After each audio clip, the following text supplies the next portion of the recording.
সবাইকে স্বাগত। আমরা শিখব ইংরাজিতে কথা বলতে পারা।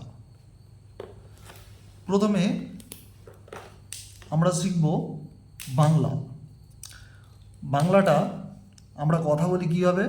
আমি ভাত খাই।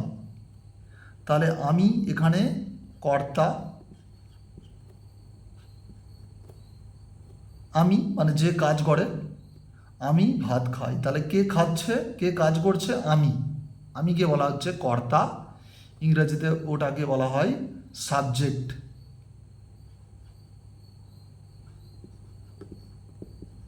সাবজেক্ট বা এস। আমি ভাত খাই। ভাত হচ্ছে কর্ম, কর্মকে আমরা অবজেক্ট বলবো, সংক্ষেপে বলবো উ।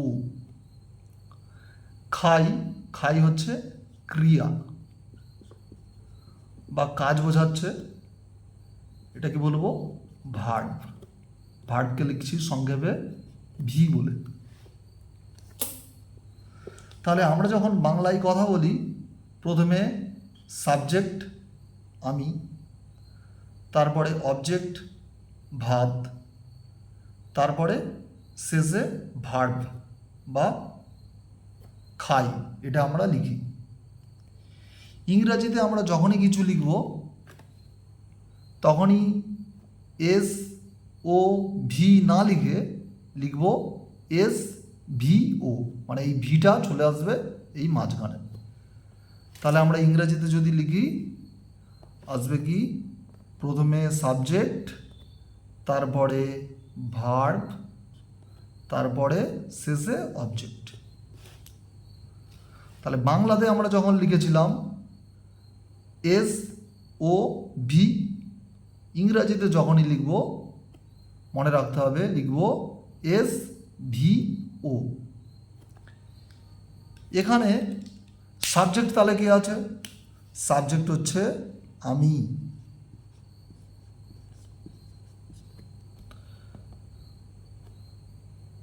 ভার্ব আসবে, ভার্ব কি আছে? খাই। তাহলে এখানটায় লিখব খাই। আর অবজেক্ট কি আছে? ভাত। ভাত। তাহলে ইংরেজিতে আমরা কি লিখব? আমি খাই ভাত। আমি ইংরাজি আই, খাই ইংরাজি ইট, ভাত ইংরাজি রাইস, ফুল স্টপ। তাহলে ইংরাজিতে আমরা যখন লিখব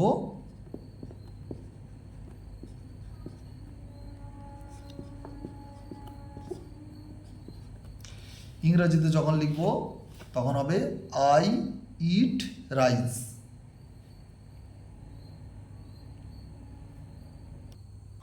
তাহলে একই রকমভাবে আরেকটি বাক্য যদি আমরা লিখি, আমি স্কুলে যাই।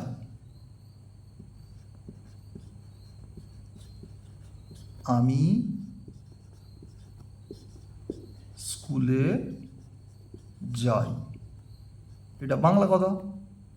তাহলে এখানে সাবজেক্ট কোনটা? আমি। স্কুল, স্কুলে এটা কি? অবজেক্ট। যাই এটা ভার্ব। তাহলে আমি তখনই এটা ইংরাজিতে কি করব? ইংরাজিতে এস ভি ও লিখব। তাহলে প্রথমে ইংরাজিতে লিখলে হবে এস, তারপরে ভি, তারপরে ও। তাহলে আমি ইংরাজিতে কি লিখব? ইংরাজিতে লিখতে হলে আমি সাজাবো আমি যাই স্কুলে। আমি যাই স্কুলে। তাহলে আমি ইংরাজি আই, যাই ইংরাজি গো, আর স্কুলে ইংরাজি SCHOOL। স্কুলে একার আছে, তাহলে এখানটায় বসবে গো টু স্কুল। তাহলে বাংলাতে আমরা লিখেছি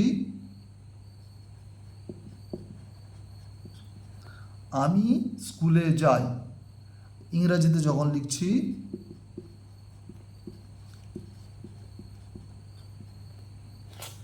আমি যাই স্কুলে, subject verb object, I go to school. এবারে আমরা জানব সেন্টেন্স বা বাক্য সম্পর্কে। ভাষার মূল ভিত্তি হলো বাক্য বা সেন্টেন্স। কতকগুলি শব্দ পরপর বসিয়ে দিলেই সেগুলো সেন্টেন্স হতে পারে। তাহলে কয়েকটি শব্দ, একটি শব্দ বসালাম প্লাস আরেকটি শব্দ বা ওয়ার্ড বসালাম বা আরেকটি শব্দ বসালাম। এই শব্দগুলো বসানোর ফলে যদি কোনো অর্থ তৈরি হয়, কোনো অর্থ বা মিনিং তৈরি হয়, তাহলে আমরা এটাকে বলবো বাক্য। যেমন সে হয় একটি ভালো মেয়ে। তাহলে সে হয়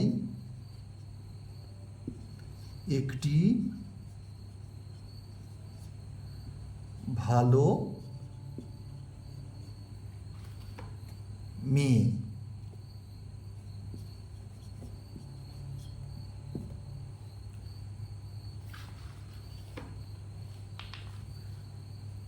তাহলে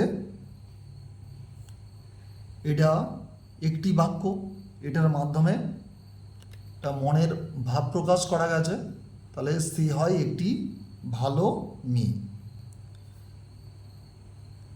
যদি এই শব্দগুলো পরপর বসানোর ফলে একটা অর্থ তৈরি হয় তাহলেই এটি বাক্য, আর যদি কোনো অর্থ না হয় তাহলে কিন্তু বাক্য নয়। আমরা যেরকমভাবে কথা বলি সেটাই, তার মাধ্যমে আমরা মনের ভাব প্রকাশ করি বা অর্থ প্রকাশিত হয়, তাকেই আমরা বলবো বাক্য। যেমন ব্যাকরণের নিয়ম মেনে শব্দসমূহ বসালে যদি মনের সম্পূর্ণ ভাব প্রকাশ করে তবে তাকেই বলবো বাক্য। যেমন ধরা যাক কিছু শব্দগুচ্ছ, যেমন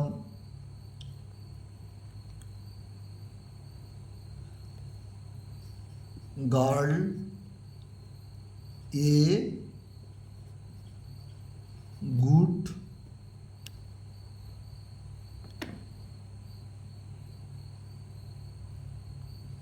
সি ইজ, এগুলো তাহলে কয়েকটি আমি শব্দ লিখলাম।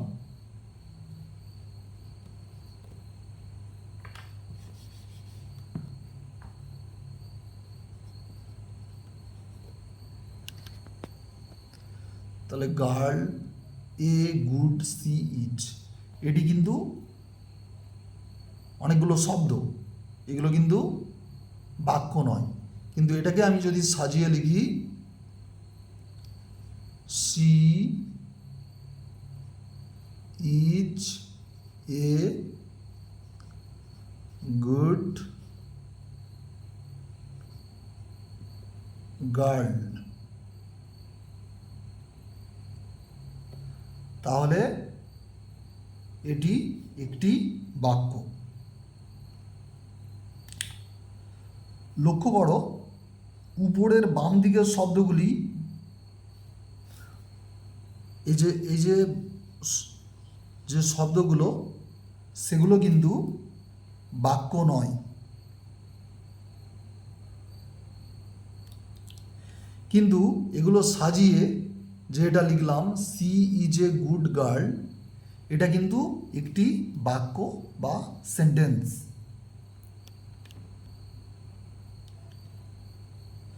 সেন্টেন্স কি হচ্ছে, সবসময় প্রথম যে অক্ষরটা বা লেটারটা সেটা ক্যাপিটাল অক্ষরে হচ্ছে, বড় হাতের হচ্ছে ক্যাপিটাল, এসটা কি হচ্ছে বড় হাতের লিখেছি, বাকি সব দেখো ছোট অক্ষরে। তাহলে প্রথম অক্ষরটা ক্যাপিটাল অক্ষরে বা ক্যাপিটাল লেটারে হবে। আর সেন্টেন্সের সবসময় শেষে কি থাকবে, একটা ফুল স্টপ থাকবে।